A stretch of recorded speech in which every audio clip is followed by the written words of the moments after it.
റിയാസ് ഉണ്ട്. ലീഗിന്റെ വിശേഷങ്ങളുമായി റിയാസ് ചേരുന്നു കോഴിക്കോട് നിന്നും. റിയാസ്, നമുക്കറിയാം ഇപ്പോൾ നേരത്തെ വിഷ്ണു സൂചിപ്പിച്ചതുപോലെ തന്നെ UDFന്റെ നിർണായക യോഗം ചേർന്നു. പ്രതിപക്ഷ നേതാവ് VD സതീശൻ പറഞ്ഞതുപോലെ തന്നെ മൂന്നാം സീറ്റ് ഇല്ല, 2 സീറ്റുകൾ, പതിവ് പോലെ തന്നെ 2 സീറ്റുകളാണ് ഉള്ളത്. എന്തായാലും അത് ലീഗ് അംഗീകരിക്കുകയും ചെയ്തിരിക്കുന്ന ഒരു സാഹചര്യമാണ്. ലീഗിന്റെ ഒരു നടപടി എങ്ങനെയാണ് റിയാസ്? അതായത് ഇപ്പോൾ സ്ഥാനാർത്ഥികളെ പ്രഖ്യാപിച്ചിരിക്കുകയാണ്. ഇനി അടുത്തൊരു നടപടി എന്ന് പറയുന്നത് രാജ്യസഭാ സീറ്റ് ആർക്കുള്ളതായിരിക്കും എന്നുള്ളതാണ്. ആ സ്ഥാനാർത്ഥിയെ പ്രഖ്യാപിക്കും, അത് വരും ദിവസങ്ങളിലായിരിക്കും. എന്തൊക്കെയാണ് വിശദാംശങ്ങൾ? ഇന്നിപ്പോൾ എന്താണ് തങ്ങളടക്കമുള്ളവർ പറഞ്ഞത്? ഭദ്ര, അല്പം മുൻപാണ് പാണക്കാട് വെച്ച് നടന്ന യോഗത്തിന് ശേഷം പാണക്കാട് സയ്യിദ് സാദിഖ് അലി ശിഹാബ് തങ്ങളും ഒപ്പം മുസ്ലിം ലീഗിന്റെ ദേശീയ ജനറൽ സെക്രട്ടറി PK കുഞ്ഞാലിക്കുട്ടി മാധ്യമങ്ങൾക്ക് മുൻപിൽ സ്ഥാനാർത്ഥികളെ പ്രഖ്യാപിച്ചത്. അതായത് നമ്മളെല്ലാം തന്നെ നേരത്തെ പറഞ്ഞതാണ്. കഴിഞ്ഞ ദിവസം കേരള വിഷൻ ന്യൂസ് ഉൾപ്പെടെ പറഞ്ഞ കാര്യം സത്യമാണ് എന്ന് തെളിയിക്കുന്ന തരത്തിലാണ് ഇപ്പോൾ ലീഗിന്റെ സ്ഥാനാർത്ഥി പ്രഖ്യാപനം. കഴിഞ്ഞ ദിവസം നമ്മൾ തന്നെ പറഞ്ഞിരുന്നു. കാരണം പൊന്നാനിയിൽ KS ഹംസ വന്ന ഒരു സാഹചര്യത്തിലും ഒപ്പം ET മലപ്പുറത്തേക്ക് മാറാൻ താല്പര്യം പ്രകടിപ്പിച്ച സാഹചര്യത്തിലും പൊന്നാനിയിൽ അബ്ദുൾ സമദ് സമദാനിയായിരിക്കും സ്ഥാനാർത്ഥി എന്നുള്ളത് കേരള വിഷൻ ന്യൂസ് കഴിഞ്ഞ ദിവസം പറഞ്ഞിരുന്നു. ഒപ്പം ET മലപ്പുറത്ത് മത്സരിക്കുമെന്ന കാര്യം പറഞ്ഞിരുന്നു. ആ സാഹചര്യം തന്നെയാണ് ഇന്ന് പ്രഖ്യാപനത്തിലൂടെ യാഥാർത്ഥ്യമായിരിക്കുന്നത്. കാരണം മലപ്പുറത്ത് ET മുഹമ്മദ് ബഷീർ MP, അതായത് മുസ്ലിം ലീഗിന്റെ ദേശീയ ഓർഗനൈസിംഗ് സെക്രട്ടറി മത്സരിക്കുമ്പോൾ പൊന്നാനിയിൽ മുസ്ലിം ലീഗിന്റെ ദേശീയ സീനിയർ വൈസ് പ്രസിഡന്റ് ആയിട്ടുള്ള അബ്ദുൾ സമദ് സമദാനി MP മത്സരിക്കും. നിലവിൽ സമദാനി മലപ്പുറത്തെ MP ആണ്, ET മുഹമ്മദ് ബഷീർ പൊന്നാനിയിലെ MP ആണ്. അവർ പരസ്പരം സീറ്റുകൾ വെച്ച് മറന്ന സാഹചര്യമാണ്. ഒപ്പം തന്നെ തമിഴ്നാട്ടിൽ മുസ്ലിം ലീഗിന്റെ സിറ്റിംഗ് MP ആയിട്ടുള്ള രാമനാഥപുരത്തെ സീറ്റിൽ നവാസ് ഖനി തന്നെ മത്സരിക്കുമെന്നാണ് ഇപ്പോൾ പ്രഖ്യാപിച്ചിരിക്കുന്നത്. അങ്ങനെ മുസ്ലിം ലീഗിന്റെ 3 സീറ്റുകളിലേക്കുമുള്ള പ്രഖ്യാപനം, അതായത് കേരളത്തിലെ 2 സീറ്റും തമിഴ്നാട്ടിലെ 1 സീറ്റും ഉൾപ്പെടെ 3 സീറ്റുകളിലേക്കുമുള്ള പ്രഖ്യാപനം നടന്നിരിക്കുന്നു. ഒപ്പം മുസ്ലിം ലീഗിന് ഇനിയിപ്പോൾ അടുത്ത വരാനിരിക്കുന്ന രാജ്യസഭാ തെരഞ്ഞെടുപ്പിലെ സീറ്റ് മുസ്ലിം ലീഗിന് കോൺഗ്രസ് നൽകിയിട്ടുണ്ട്.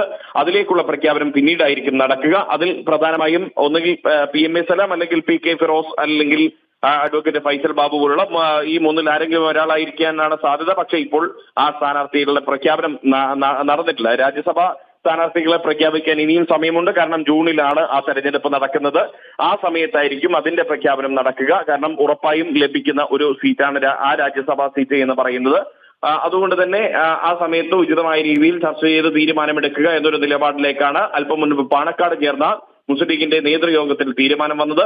മാത്രമല്ല, ഈ സ്ഥാനാർത്ഥികൾ അന്തിമമായി പ്രഖ്യാപിക്കും മുൻപ് ദേശീയ പ്രസിഡന്റ് ഖാദർ മൊയ്തീനുമായി ചർച്ച നടത്തി കൊണ്ടുകൂടിയാണ് ഈ ഇത്തരത്തിലൊരു തീരുമാനം കൈക്കൊണ്ടത് എന്നുള്ളത് ഏറെ ശ്രദ്ധേയമാണ്. അതിൽ പ്രധാനമായും PK കുഞ്ഞാലിക്കുട്ടി വ്യക്തമാക്കിയ ഒരു കാര്യം, UDFന് കരുത്ത് പകരുക, ഒപ്പം ദേശീയ തലത്തിൽ ഇന്ത്യ മുന്നണിക്ക് ശക്തി പകർന്നുകൊണ്ട് ഫാസിസ്റ്റ് വിരുദ്ധ പോരാട്ടങ്ങൾക്ക് കരുത്ത് പകരുന്ന രീതിയിലേക്ക് മുസ്ലിം ലീഗിന്റെ പ്രവർത്തനം സക്രിയമാക്കാൻ തെരഞ്ഞെടുപ്പ് ഗോതയിലേക്ക് ഈ സ്ഥാനാർത്ഥികളെ ഇറക്കുന്നു എന്നുള്ളതാണ്. അപ്പോഴും ശ്രദ്ധേയമായ ഒരു കാര്യം, പൊന്നാനിയിൽ ഈ അബ്ദുൾ സമദ് സമദാനിയെ നിർത്തുന്നതിന്റെ മറ്റൊരു കാരണം കൂടിയുള്ളത് KS ഹംസ എന്ന സ്ഥാനാർത്ഥിയെ, അതായത് മുസ്ലിം ലീഗിന് മുൻ സംസ്ഥാന സെക്രട്ടറിയായി പിന്നീട് അച്ചടക്ക നടപടിയുടെ പേരിൽ മുസ്ലിം ലീഗ് പാർട്ടിയിൽ നിന്നും പുറത്താക്കിയ KS ഹംസയെ CPIM അവരുടെ സ്ഥാനാർത്ഥിയായി പൊന്നാനിയിൽ പൊതു സ്വതന്ത്രനായി നിർത്തിയിരിക്കുന്നു എന്നുള്ളത് കൊണ്ട് തന്നെയാണ്. കാരണം KS ഹംസ സമസ്ത നേതൃത്വവുമായി അടുത്ത ബന്ധമുള്ള ഒരാൾ കൂടിയാണ് ഈ KS ഹംസ എന്ന് പറയുന്നത്. അപ്പോൾ സ്വാഭാവികമായും അതേ പൊന്നാനിയിൽ KS ഹംസയേക്കാൾ സമസ്തയുമായി അടുപ്പമുള്ള ഒരാളെ നിലനിർത്തണം എന്നുള്ളത് മുസ്ലിം ലീഗിന്റെ ആവശ്യമാണ്. അങ്ങനെ പരിഗണിക്കുമ്പോൾ അബ്ദുൾ സമദ് സമദാനി എന്ന് പറയുന്നത് സമസ്തയുടെ സ്ഥിരമായി വേദികളിലെ പ്രഭാഷകനായും ഒക്കെ നിറഞ്ഞു നിൽക്കുന്ന, മതരംഗത്തും ഒപ്പം പൊതുരംഗത്തും നിറഞ്ഞു നിൽക്കുന്ന ഒരു വ്യക്തിത്വം എന്ന രീതിയിൽ പൊന്നാനിയിൽ അദ്ദേഹത്തെ കൊണ്ടുവരുമ്പോൾ മുസ്ലിം ലീഗിന്റെ മനസ്സിൽ സമസ്ത വോട്ടുകൾ കൂടി ഉണ്ട് എന്നുള്ളതാണ് യാഥാർത്ഥ്യം. കാരണം പൊന്നാനിയിൽ ഇത്തവണ നിർണായകമാകുന്ന ഒരു വോട്ട് ഷെയർ എന്ന് പറയുന്നത് അത് സമസ്തയുടെ കീഴിലുള്ള അണികളുടെ വോട്ട് കൂടിയാണ്. അവർ ഇതിൽ ആർക്ക് വോട്ട് ചെയ്യുമെന്നുള്ളത് പ്രസക്തമാണ്. അത് KS ഹംസയ്ക്കായിരിക്കുമോ അതല്ല അബ്ദുൾ സമദ് സമദാനിക്കായിരിക്കുമോ എന്നുള്ളത് ഈ ലോക്സഭാ തെരഞ്ഞെടുപ്പ് കഴിയുമ്പോഴേക്കും, ഏപ്രിൽ പകുതി പിന്നിടുമ്പോഴേക്കും നമുക്ക് കാണാൻ സാധിക്കും എന്നുള്ളതാണ് യാഥാർത്ഥ്യം. ഭദ്ര, തീർച്ചയായും റിയാസ്, എന്തായാലും പൊന്നാനി നമുക്ക് ഇനി കാണേണ്ടിയിരിക്കുന്നു. കാരണം റിയാസ് സൂചിപ്പിച്ചതുപോലെ തന്നെ ഒരു രാഷ്ട്രീയ പാർട്ടികൾക്ക് അപ്പുറത്തേക്ക് ഒരു മതപരമായ ഒരു കാര്യങ്ങളിലേക്ക് കൂടി കടക്കുന്നു. അതായത് ഇപ്പോൾ അബ്ദുൾ സമദാനി അതുപോലെ തന്നെ KS ഹംസയും തമ്മിലുള്ള ഒരു ടൈറ്റ് കോമ്പറ്റീഷൻ തന്നെ വരാനുള്ളൊരു സാധ്യത പൊന്നാനിയിൽ കാണുന്നുണ്ട്. എങ്ങനെയായിരിക്കും റിയാസ്, അതായത് അവർ പ്രചാരണം ആരംഭിക്കാനുള്ള ഒരു സാഹചര്യത്തിലേക്ക് കാര്യങ്ങൾ പോകുന്നുണ്ടോ? നമുക്കറിയാം ഇനി കോൺഗ്രസിന്റെ സ്ഥാനാർത്ഥികളെ അറിയാനുണ്ട്. അതിനുശേഷമാണോ ഈ പ്രചാരണ പരിപാടികളിലേക്ക് കടക്കുന്നത്, അതോ നേരത്തെ കൂട്ടി തുടങ്ങാനുള്ള സാധ്യതകളുണ്ടോ? എന്തായാലും ഇടത് സ്ഥാനാർത്ഥികളെല്ലാം തന്നെ ഇന്നലെ പ്രഖ്യാപനം പൂർത്തിയായതിന് പിന്നാലെ തന്നെ പ്രചരണ രംഗത്തേക്ക് ഇറങ്ങിക്കഴിഞ്ഞു. കെ ഹംസയടക്കം ഇന്ന് പ്രചരണ രംഗത്ത് സജീവമായി. മലപ്പുറത്ത് ഡിവൈഎഫ്ഐയുടെ സംസ്ഥാന പ്രസിഡന്റ് വി വസീഫാണ്, അതായത് യുവമുഖത്തെയാണ് ഇറ്റിക്കെതിരെ പ്രധാനമായും CPIM പരീക്ഷിക്കുന്നത് എന്നുള്ളതാണ്. പ്രത്യേകിച്ച് ന്യൂനപക്ഷ രംഗത്തു നിന്നുള്ള ഒരു യുവമുഖം എന്ന രീതിയിലും യുവ സാന്നിധ്യം എന്ന രീതിയിലും ഒരുപക്ഷെ വി വസീഫിന് നിരവധി വോട്ടുകൾ ആകർഷിക്കാൻ കഴിയുമെന്നൊരു വിശ്വാസം അത് CPIM-നെ സംബന്ധിച്ചുണ്ട്. കാരണം പാർട്ടി ചിഹ്നത്തിൽ വസീഫ് മലപ്പുറത്ത് മത്സരിക്കുമ്പോൾ കഴിഞ്ഞ തവണത്തേതിനേക്കാൾ കൂടുതൽ വോട്ടുകൾ ലഭിക്കുമെന്നൊരു പ്രതീക്ഷ CPIM-ന്റെ ഭാഗത്തുണ്ട്. അപ്പോഴും മലപ്പുറം എന്ന് പറയുന്നത് ഒരിക്കലും ഇളകാത്തൊരു പച്ചക്കോട്ട പോലെ നിലനിൽക്കുന്ന ഒരു ഇടം കൂടിയാണ് എന്നുള്ളത് ഒരു യാഥാർത്ഥ്യമാണ്. ഭദ്ര ചോദിച്ചതുപോലെ പൊന്നാനിയിലെ സാഹചര്യം നമുക്ക് അറിയാം. കാരണം പൊന്നാനി എന്ന് പറയുന്നത് ഏറ്റവും കൂടുതൽ ഈ മുസ്ലിം വോട്ടുകൾക്കപ്പുറം പൊതുവായ വോട്ടുകൾ കൂടിയുള്ള ഒരു ഇടമാണ്. എങ്കിൽ കൂടി മുസ്ലിം ലീഗിനൊപ്പം നിൽക്കുന്ന ഒരു മണ്ഡലം എന്ന രീതിയിൽ, ചരിത്രപരമായ രീതിയിൽ അങ്ങനെ നിന്നിട്ടുള്ള ഒരു മണ്ഡലമാണ്.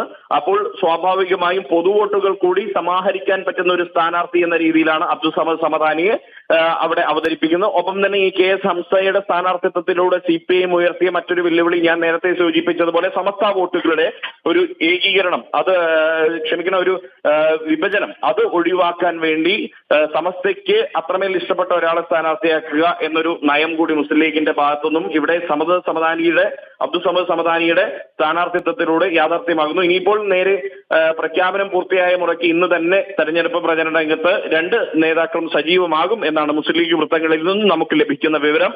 നവാസ് ഖനി രാമനാഥപുരത്ത് നാളെ മുതലായിരിക്കും തമിഴ്നാട്ടിൽ പോയി അതിനുശേഷം പ്രചരണം തുടങ്ങുക. എന്തായാലും ഏറ്റവും ഒരു കൗതുകകരമായ ഒരു കാര്യം, ഇവിടെ CPIM-നെതിരെ മുസ്ലിം ലീഗിന്റെ ഒരു മത്സരം നടക്കുമ്പോൾ തൊട്ടപ്പുറത്ത് തമിഴ്നാട് നവാസ് ഖനി മത്സരിക്കുന്നത് CPIM-ഉം DMK-യും കോൺഗ്രസും എല്ലാം ചേർന്നുള്ള ഇന്ത്യ മുന്നണിയുടെ ഒരു പരിച്ഛേദം എന്ന് പറയാവുന്ന DMK മുന്നണിയുടെ ഭാഗമായി കൊണ്ടാണ് എന്നുള്ളത് ഒരു കൗതുകകരമായ ഒരു വസ്തുത കൂടിയാണ്.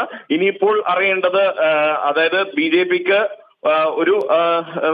ഒരു തരിമ്പ് പോലും പ്രതീക്ഷയില്ലാത്ത ഇടമാണെങ്കിൽ കൂടിയും ആരായിരിക്കും മലപ്പുറത്തെയും പൊന്നാനിയിലെയും BJP സ്ഥാനാർത്ഥികൾ എന്ന് അറിയേണ്ടതുണ്ട്. എന്തായാലും ഈ 2 ഇടങ്ങളിലും മലപ്പുറത്തായാലും പൊന്നാനിയിലായാലും നേരിട്ടുള്ള ഒരു ഏറ്റുമുട്ടൽ എന്ന് പറയുന്നത് LDF-ഉം UDF-ഉം തമ്മിൽ മാത്രമാണ്. BJP അവിടെ ചിത്രത്തിൽ തന്നെ ഇല്ലാത്ത ഇടങ്ങൾ എന്ന് നമുക്ക് വേണമെങ്കിൽ വിലയിരുത്താവുന്ന ഒരു സ്ഥലമായി മലപ്പുറത്തെയും പൊന്നാനിയെയും കാണാം. അതുകൊണ്ട് തന്നെ ഇത്തരം വോട്ടുകളുടെ ഇടയിൽ വിള്ളൽ വീഴ്ത്താൻ പറ്റുന്ന സ്ഥാനാർത്ഥികൾ ആരായിരിക്കും അവർ കൊണ്ടുവരിക എന്നുള്ളത് കൗതുകകരമായ ഒരു കാഴ്ചയെ നമുക്കിനിയും കാത്തിരിക്കേണ്ടി വരും. ഒപ്പം തന്നെ CPIM സ്വീകരിച്ച ഏറ്റവും ശക്തമായ ഒരു തന്ത്രം, ഒരുപക്ഷെ വയനാട്ടിൽ CPI സ്വീകരിച്ച രാഷ്ട്രീയ തന്ത്രമാണ് ഇത്തവണത്തെ ഏറ്റവും മികച്ച രാഷ്ട്രീയ തന്ത്രമായി പറയുന്നത്. ഒപ്പം തന്നെ അത് കഴിഞ്ഞാൽ ഏറ്റവും ശക്തമായ രാഷ്ട്രീയ തന്ത്രമായി വിലയിരുത്തപ്പെടുന്നത് പൊന്നാനിയിൽ KS ഹംസയുടെ സ്ഥാനാർത്ഥിത്വമാണ്. ആ സ്ഥാനാർത്ഥിത്വത്തെ എങ്ങനെ എതിരിടാൻ മുസ്ലിം ലീഗിന് സാധിക്കുമെന്നുള്ളത് ഇനിയിപ്പോൾ വരുന്ന ദിവസങ്ങളിൽ കണ്ടറിയേണ്ട കാര്യമാണ്. അതുകൊണ്ട് തന്നെ തെരഞ്ഞെടുപ്പ് പ്രചരണ രംഗത്ത് പരമാവധി സജീവമായിക്കൊണ്ട് പരമാവധി വോട്ടർമാരെ നേരിൽ കണ്ടുകൊണ്ട് തങ്ങളുടേതായ വോട്ട് വിഹിതം ഉറപ്പാക്കുക എന്നൊരു ദൗത്യമായിരിക്കും LDF UDF മുന്നണികൾക്കിടയിൽ മലപ്പുറത്തായാലും പൊന്നാനിയിലായാലും ഇനിയുള്ള ദിവസങ്ങളിൽ നടക്കേണ്ടുന്ന ഒരു കാര്യം. ഭദ്ര. ശരി റിയാസ്, എന്തായാലും വ്യക്തമാണ്. റിയാസ് സൂചിപ്പിച്ചത് വളരെ എടുത്തു പറയേണ്ട ഒരു പോയിന്റ് തന്നെയാണ്. അതായത് വയനാട്ടിൽ ദേശീയ നേതൃത്വത്തിൽ നിന്നും രാഹുൽ ഗാന്ധി ഇറക്കിയപ്പോൾ ആനി രാജയെ ഇറക്കുന്നു. ഇപ്പോൾ ഇതാ പൊന്നാനിയിൽ ഇത്തരത്തിലൊരു രീതിയിലേക്ക് കാര്യങ്ങൾ പോവുകയാണ്. എന്തായാലും മുസ്ലിം ലീഗിന്റെ സ്ഥാനാർത്ഥികൾ ആയിരിക്കുന്നു മലപ്പുറത്ത് ET മുഹമ്മദ് ബഷീർ, പൊന്നാനിയിൽ അബ്ദുൾ സമദ് സമദാനിയാണ് മത്സരിക്കുന്നത്.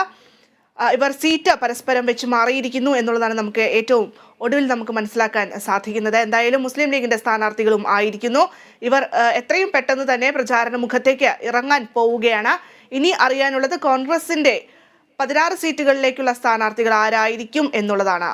അതും ഏറ്റവും അടുത്ത നിമിഷത്തിൽ തന്നെ അറിയാൻ സാധിക്കും എന്ന് തന്നെയാണ് നമുക്ക് മനസ്സിലാക്കാൻ സാധിക്കുന്നത്.